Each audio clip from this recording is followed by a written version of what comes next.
नमस्कार दोस्तों।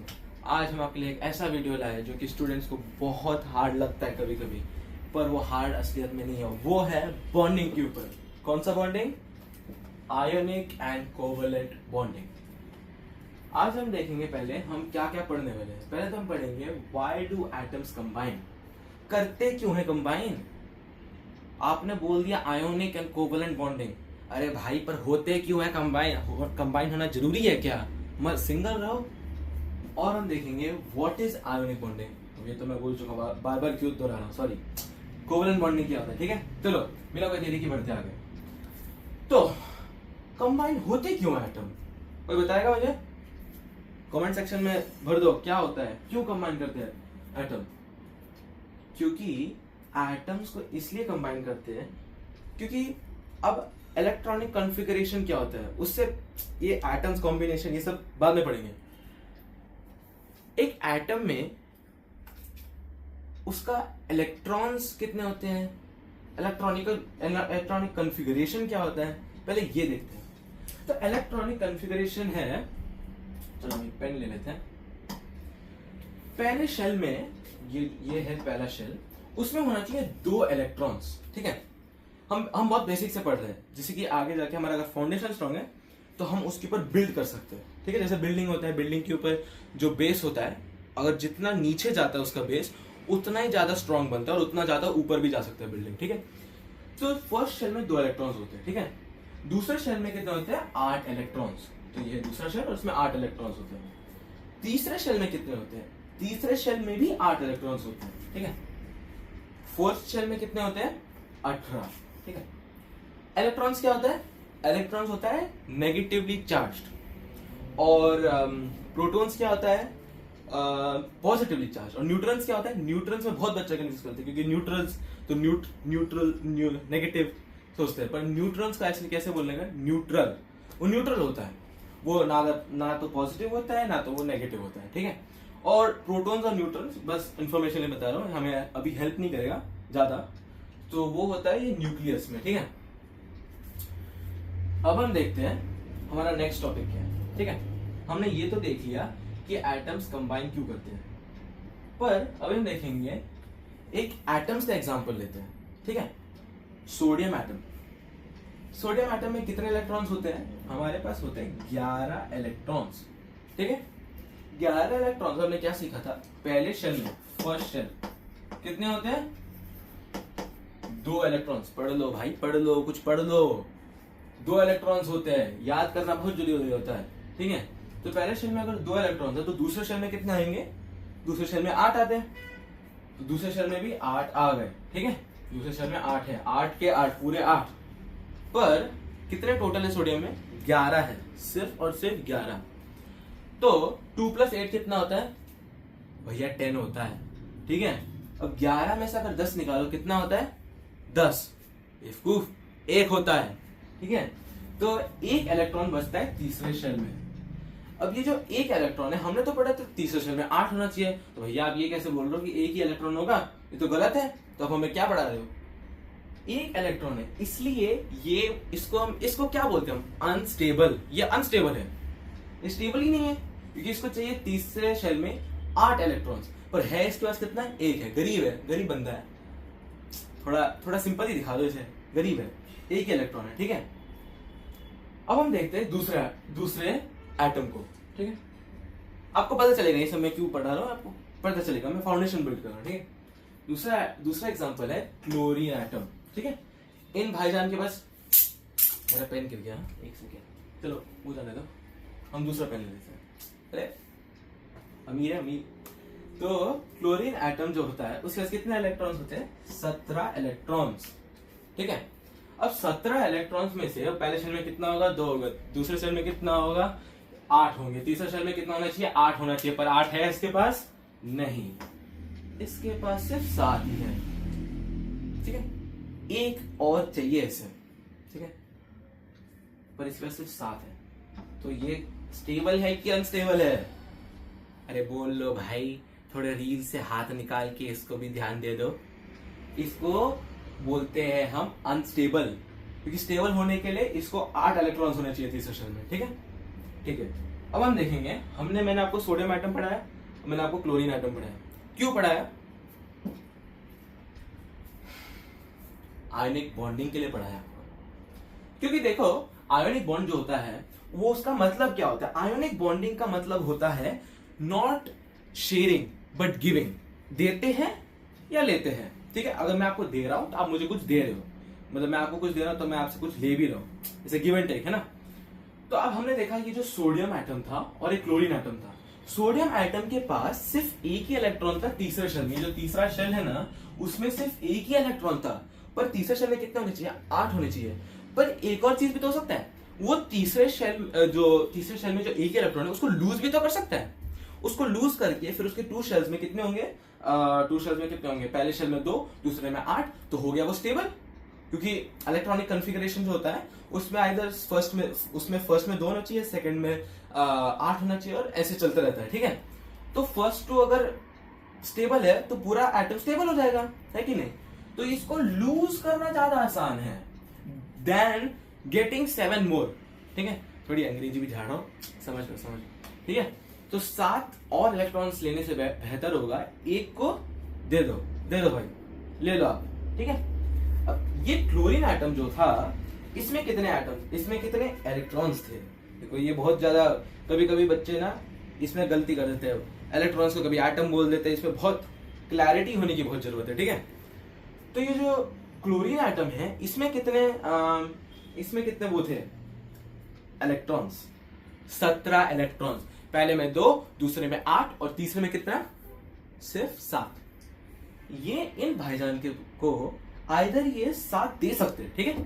7 दे दिया, ले लो भाई, 7 दे रहा हूं, 7 के साथ अब ले लो। पर इनके लिए कौन सा आसान होगा? 7 देना कि सिर्फ 1 लेना? 1 लेना ज्यादा आसान होगा, ठीक है।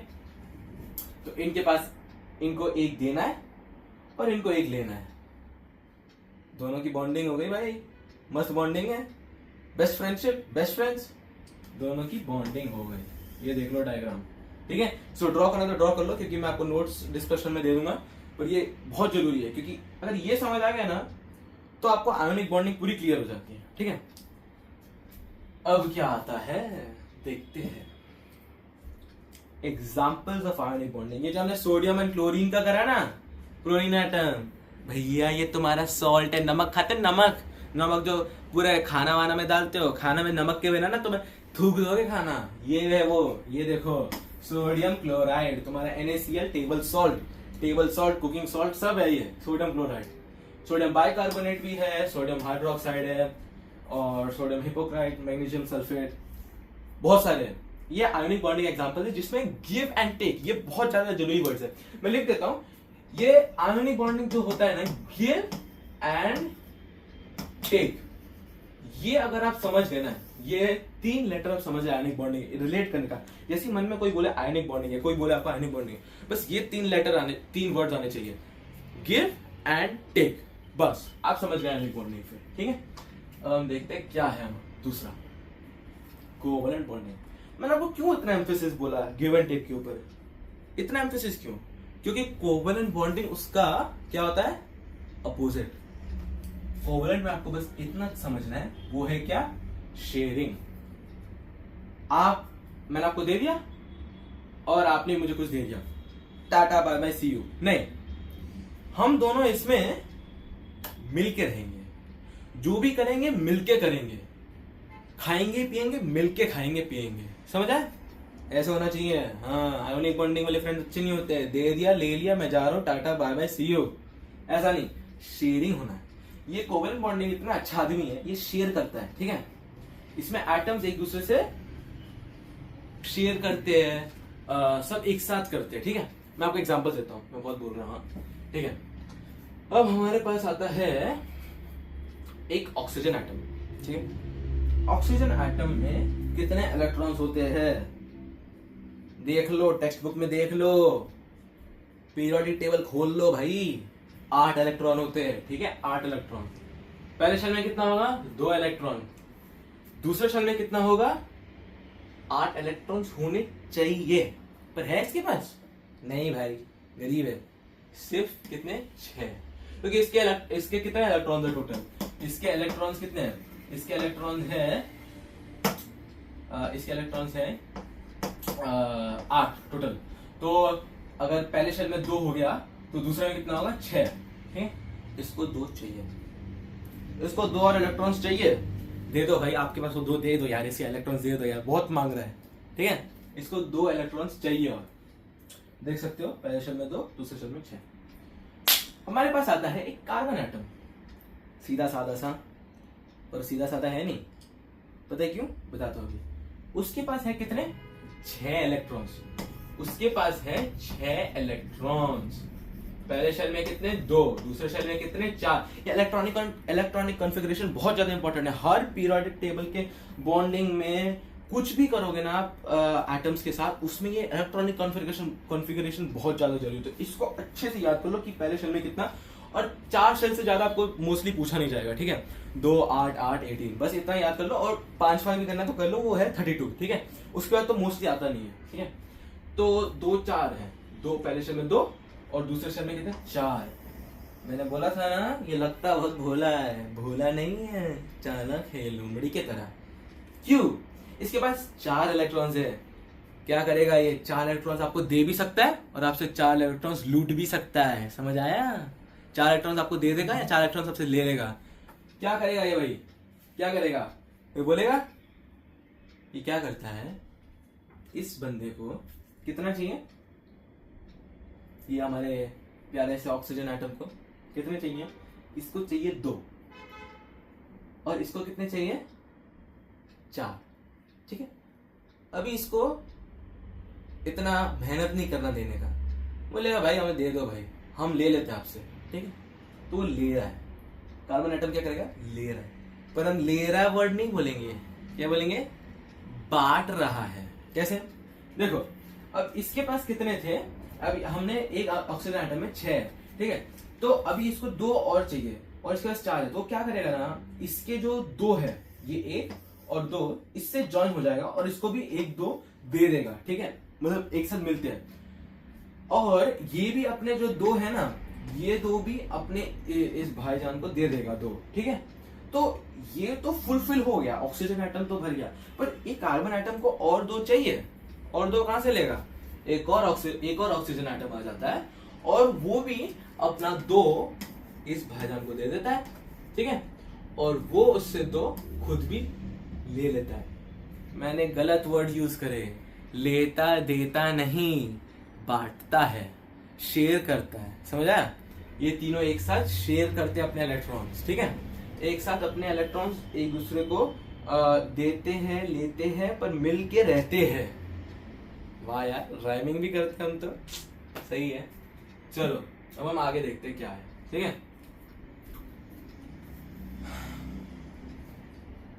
ये है उसका डायग्राम। ठीक है, मैंने आपको उसमें दिखाया था, अलग अलग था ना, तो अब इसको क्या करा, इसको ज्वाइन कर दिया। डायग्राम है ना, इसका प्रिंट आउट करके तुम निकाल के अपने पेज में चिपका देना, नहीं खुद हाथ से ड्रॉ करना। समझ आया, नहीं तो प्रिंटर लेके आ गए। चल इसको सब ना हाथ से ड्रॉ करना। ठीक है, क्योंकि उससे क्या होगा, याद रहेगा थोड़ा। Old style, old is always gold, पहले जैसे सिखा देते वही अच्छा है, लिख के करने का सब चीज। ठीक है, ये आप देख सकते हो, अब ऑक्सीजन ने अपना शेयर करा और कार्बन ने भी अपना शेयर करा। ठीक है, और एक और ऑक्सीजन एटम भी लेके आ गए तो कार्बन के साथ करा। ठीक है, अब हम देखते हैं कुछ एग्जांपल्स। कार्बन डाइऑक्साइड, एक कार्बन डाइऑक्साइड जो है ये एक बहुत अच्छा एग्जांपल है, किसका, कोवलेंट बॉन्डिंग का, क्योंकि उसमें क्या है, CO2, कार्बन के साथ 2 ऑक्सीजन मॉलिक्यूल्स। ठीक है, वैसे आपको चीज बताऊं, आप लोगों ने गेस तो कर लिया होगा अभी तक। हमने जो अभी पिछला वाला करा था ना, क्या बोलते हैं, ये कार्बन एटम तो ऑक्सीजन एटम, क्या था ये, कार्बन डाइऑक्साइड। कभी कभी ना पेज में जब लिखते हैं ना फॉर्मूला, ये सोल्यूशन, कार्बन एटम, तो हम देख लेते हैं, पर हमें ये समझ नहीं आता तो है क्या, जो पता चलता है ये तो वही कार्बन डाइऑक्साइड है जो हम निकालते हैं अपने बॉडी से। मेरे जो मैं सांस लेके वो निकालता हूँ, जो वो सब एटम मॉलिक्यूल सब मेरे वो ब्रेथ में निकल रहे हैं, वही है ये। वो इमेजिन नहीं कर सकते, वो बहुत ज्यादा मॉलिक्यूलर लेवल में जाना पड़ता है। एटॉमिक लेवल पर बहुत ज्यादा इमेजिन करने के लिए हार्ड है, इसलिए कॉपी पे दिखाते हैं, ठीक है। अब देखते हैं कुछ थोड़े और एग्जांपल्स।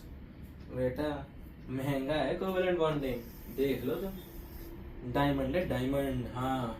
और तुम्हारा एलपीजी गैस, हवा तो है ही। Sugar crystals, vinegar, nail paint remover, ठीक है।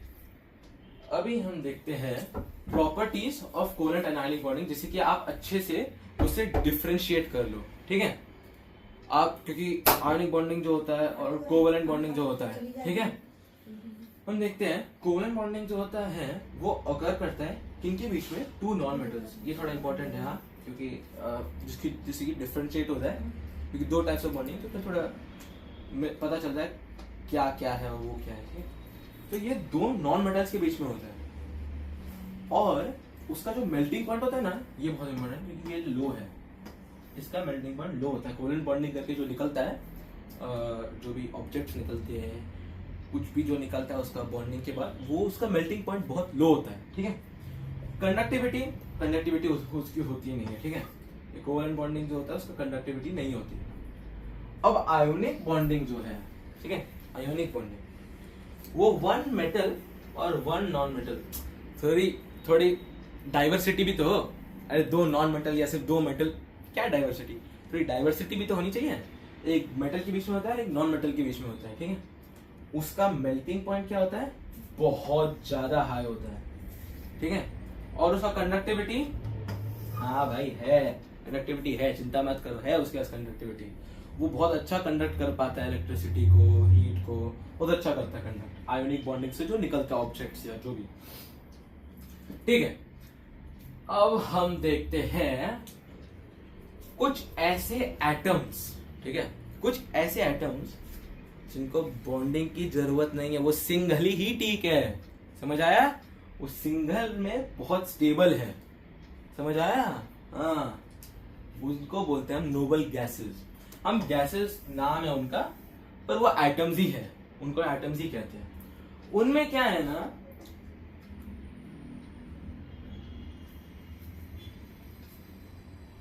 नहीं ब्लैंक नहीं हुआ मैं, ठीक है, मजाक कर रहा था। इनमें क्या होता है ना, इनमें स्टेबल होता है, एटम्स जो होते हैं ना एकदम स्टेबल होते हैं। जैसे कि अगर कोई एटम है, उसमें इनमें कैसे होता है, आइदर जैसे 10 होंगे या कितने हो सकते हैं, 18 होंगे, कैसे, क्योंकि 10 अगर इलेक्ट्रॉन है तो पहले में 2, दूसरे में 8, स्टेबल है खुद में ही। दूसरे में जैसे 18 मैंने बोले तो 2 होंगे पहले क्षण में, दूसरे में 8 और तीसरे में भी 8, तो वो भी स्टेबल है। ये होते हैं नोबल गैसेस, अपने आप में स्टेबल, सिंगल, किसी से बॉन्ड करने की जरूरत नहीं है, ठीक है। जैसे आप देख सकते हो, इसमें थोड़ा मजाक करने की कोशिश करा, तुम्हें हंसी आई नहीं आई फर्क नहीं पड़ता मुझे, ठीक है। अब ये बोल रहा है जैसे वो रिएक्ट ही नहीं करता, ठीक है। क्या इसमें इंपॉर्टेंट वर्ड क्या है, रिएक्टिंग, ठीक है, रिएक्ट नहीं करता है। ये एक्चुअली है क्रिप्टॉन, और ये बोल रहा है जो और ज्यादा एटम्स है जिनको बॉन्ड करना है, जिनको चाहिए क्योंकि उनके पास कम है या जो भी है, बॉन्ड करना चाहते हैं, तो पर वो बोल रहा है कि ये तो रिएक्ट ही नहीं कर रहा, हम इसके साथ बॉन्ड कैसे करेंगे, ये तो रिएक्ट ही नहीं कर रहा। तो ये जो नोबल गैस होते हैं वो रिएक्ट नहीं करते क्योंकि वो खुद में ही स्टेबल है, तो they don't have to bond with anyone. समझ लो भाई, अंग्रेजी, ठीक है। अब हम देखते हैं क्विज, ये बहुत जरूरी है।